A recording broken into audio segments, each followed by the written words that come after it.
Hello दोस्तों, स्वागत है आपका हमारे चैनल पर। मेरा नाम रमन है। मेरी उम्र अभी 20 साल की थी। मुझे कुंवारी लड़कियां ज्यादा नहीं बल्कि शादीशुदा औरतों में ज्यादा दिलचस्पी थी। हरी भरी किसी भी आंटी को देख लेता तो मेरा मन अंदर से नागिन डांस करने लगता था। बस ऐसे ही चल रही थी। मेरी लाइट गर्मियों की छुट्टी पड़ी तो माँ ने कहा कि मौसी के घर चलना है, कुछ दिन वहां घूम कर आएंगे। मैंने भी हाँ कर दी थी। वैसे भी छुट्टियां थी तो घर पर बोर हो रहा था। हम अगले दिन मौसी के गांव पहुंच गए। मेरी मौसी की एक बेटी भी थी। रिया दीदी और मेरी अच्छी बनती थी। वहां जाने के बाद मेरा ज्यादातर समय रिया दीदी के साथ बीता था, क्योंकि मामी मौसी के साथ बातों में लगी रहती और मौसा जी अपने काम पर चले जाते थे और रात को आते खाना खाकर जल्दी सो जाते थे। वह वैसे भी ज्यादा बोलते नहीं थे। दिन ऐसे ही निकल गया। अगले दिन मेरे मामा का फोन आया। बोले कि एक हफ्ते के लिए वह शहर जा रहे हैं। वह मामी को मौसी के घर छोड़ने के लिए आ रहे हैं। वह खुद या किसी और को स्टेशन पर मामी को लेने के लिए आ जाएं। मैंने यह बात मौसी से कहा तो मौसी बोली, रमन मौसा जी तो है नहीं, तू ही चला जाना स्टेशन, मामी को ले आना। मैंने कहा ठीक है। मैं सुबह मौसा की बाइक लेकर स्टेशन पहुंचे गया। ट्रेन आ चुकी थी। मैंने मामा जी को प्रणाम किया। मैंने मामी का सामान लिया और मामा दूसरी ट्रेन से वापस चले गए। मेरी नजर मामी पर पड़ी तो मेरी आंखें फटी की फटी रह गई। वह अपनी साड़ी को ठीक करने में लगी थी और मैं उनको देखे जा रहा था। क्या संगमरमर जैसा चेहरा, गोरा गोरा रंग, बड़ी बड़ी आंखें, गोल गोल चेहरा हो, बिल्कुल वैसी थी जैसी आंटी मुझे बहुत पसंद आती थी। मामी फ्री हुई तो मैं बस देखे जा रहा था। मामी ने मुझे टच करके, रमन कहाँ खो गए, क्या देख रहे हो, चलोगे या यहीं खड़े खड़े मुझे देखते रहोगे? मैं सब पका गया। हाँ हाँ मामी चलो। मामी खिलखिलाकर हंस। मामी का बेड काफी बड़ा था तो बाइक के पीछे बांध लिया। अब जगह थोड़ी कम थी। बैठने को मामी पीछे बैठी है तो मुझे से पूरी तरह से सेट गई थी। मेरा तो दिमाग खराब हो रहा था। मामी मुझसे पकड़कर बैठी हुई थी। उनका हाथ मेरे कंधों पर था। मामी की भीनी खुशबू मुझे दीवाना बना रही थी। चलते चलते झटका लगता तो उनके उभार एकदम मेरी पीठ से दब जाते थे। मामी मन ही मन मुस्कुरा रही थी। मैं देख रहा था। लगता है मामी को एहसास हो गया था। जैसे तैसे घर पहुंच गए। मामी के आने के बाद घर का माहौल अब अच्छा हो गया था। मामी बहुत ही मजाकिया थी। वह मेरे साथ खूब हंसी मजाक करती थी। भाभी कभी कभी कहते हैं गर्लफ्रेंड है कि नहीं, क्या क्या किया उसके साथ में शर्म आ जाता था। मैं बोला, मेरी कोई गर्लफ्रेंड नहीं है। मुझे अभी तक कोई पसंद नहीं आई। मामी मुझे आप जैसी लड़कियां औरतें पसंद आती हैं। मुझे बिल्कुल आप जैसी चाहिए। मामी बोली, अच्छा जी, मैं अच्छी लगती हूँ तुमको? मैंने हिम्मत करके बोल दिया, हाँ मुझे आपका सब कुछ बहुत अच्छा लगता है। मुझे आप बहुत मस्त लगती हो। मामी शर्मा गई, बोली, हट बदमाश कहीं का। मामी की आंखें अचानक से एकदम नशीली होने लगी थी। अच्छा और बताओ क्या मन करता है तेरा? मुझे देखकर मैं शर्म आ रहा था और डर भी रहा था कि कहीं मामी बुरा ना मान जाए। वह बोली, बोल बोल क्या हुआ? मैं बोला, मामी मुझे आपके साथ रोमांस करने का दिल करता है। उनकी नजरें मुझ पर टिकी हुई थी और धीरे से बोली, तो करता क्यों नहीं, मैंने कब मना किया है? मैं हैरान था। मुझे अपनी किस्मत पर यकीन ही नहीं हो रहा था कि मामी क्या बोल रही है। मैं बोला, लेकिन मामी मैं कैसे आपके साथ ही सब करूंगा। तभी मामी बोले, मन करता है ना तेरा, बस फिर आज रात में तैयार रहना।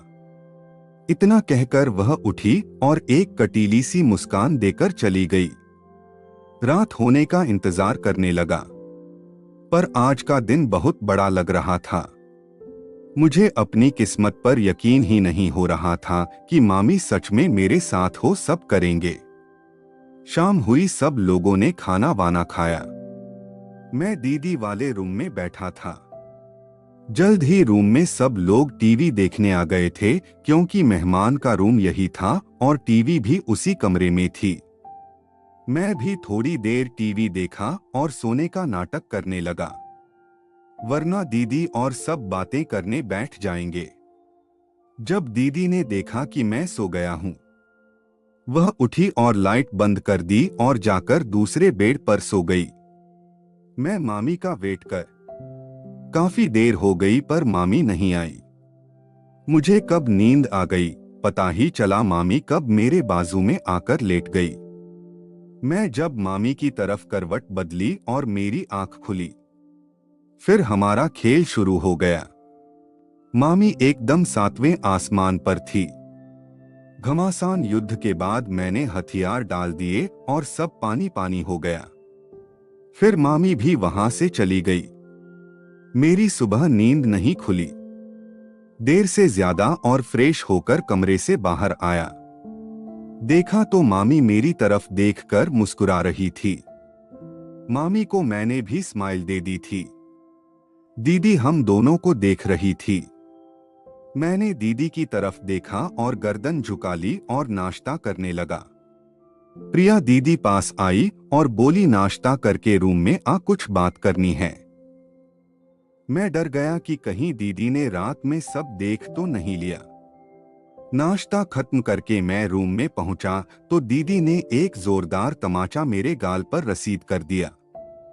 बोली, राज, मैं मौसी को सब कुछ बताऊंगी कि तूने रात में क्या काम किया है, और मामी को भी शर्म नहीं आई।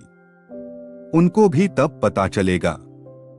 मैं रोने लगा, दीदी से माफी मांगने लगा। उनके पैर पकड़ लिए बोला, दीदी आगे से ऐसा नहीं होगा। उन्होंने कहा, पहले तुम दीदी दीदी कहना बंद करो। अच्छा, जो मैं पूछूंगी सच सच बताइएगा। मैंने कहा, हाँ हाँ बोलो। वह बोली, कल रात क्या क्या किया तुम दोनों ने मिलकर। मैंने कहा, आपने तो देख लिया, तब फिर क्यों पूछ रही हो। वह बोली, अंधेरे में क्या दिखेगा, मैं बस मामी को तेरे पेट में जाते देखा और तुम लोग कुछ कर रहे थे। मैं बोला, मुझे बताने में शर्म आ रही है। गुस्से में बोली, मैं अभी मौसी को बताती हूँ। मैंने झटके से कहा, मैं मामी के साथ 61-62 कर रहा था। मैंने देखा कि दीदी के चेहरे पर अजीब सी बेचैनी दिखाई दे रहे थे। फिर वह बोली, मैं एक शर्त पर तुम दोनों को माफ करूंगी। तुम दोनों आज भी वही काम करोगे। मैं देखना चाहती हूँ कि तुम दोनों आज कैसे करोगे, और आज लाइट भी बंद नहीं रहेगी। मुझे सब देखना है, और जाकर तुम मामी को भी सारी बात बता दे, नहीं तो मैं कल सबको बता दूंगी। मैंने सारी बात जाकर मामी को बताई। मामी ने कहा, क्या बात है, तेरी तो लॉटरी निकल गई है। मैंने कहा, मामी यहाँ लगी पड़ी है और आपको मजाक सोच रहा है।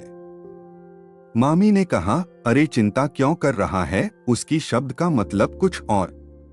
तेरी दीदी कल रात को हम लोगों का प्रोग्राम देखकर पागल हो गई है। वह डायरेक्ट बोल नहीं पा रही तो यह सब नाटक कर रही है। मैं सोचने लगा, वह तो वैसे भी मेरी सगी दीदी थोड़ी। मैंने कहा, मामी दीदी भी तो एकदम कड़क है। मामी बोली, बदमाश लड़का, अच्छा लगा, देख आज रात को तुझे जन्नत की सैर करने का मौका मिलने वाला है। मैंने दीदी को बोल दिया कि मामी मान गई है। दीदी खुश हो गई। जब रात हुई सबने खाना खाया, मैं रो। कुछ देर बाद दीदी भी आ गई। मैंने देखा आज दीदी कुछ ज्यादा ही खुश नजर आ रही थी। तभी मामी भी आ गई और दरवाजा अंदर से बंद कर दिया। फिर मैं भी मेरे पास आकर बैठ गई और एक स्माइल देते हुए प्रोग्राम चालू कर दिया। आज मामी अलग ही जादू दिखा रहे थे। मामी ने अपनी साड़ी निकालकर एक तरफ करके मुझ पर टूट पड़े। मामी आज पागलों की तरह प्यार कर रही थी। इधर हमारा कार्यक्रम चल रहा था और उधर दीदी हमको देखे जा रहे थे और कंबल के अंदर कुछ कर भी रहे थे, और फिर अचानक से मामी मुझ पर से उठी और दीदी के पास चली गई। कंबल हटा दिया और दीदी के साथ लग गई। दीदी को ऐसे अचानक हमले का अंदेशा नहीं था। वह खुद को संभाल नहीं पाई, पर उनको सब बहुत अच्छा लग रहा था। मामी ने अपनी कला का प्रदर्शन दिखाते हुए दीदी को गर्म कर दिया। दीदी की सिसकियां रूम में गूंज रही थी। तभी मामी ने मुझे आने का इशारा किया। मैं उनके पास चला गया। हम तीनों ने सारी रात नए नए खूब गेम खेले।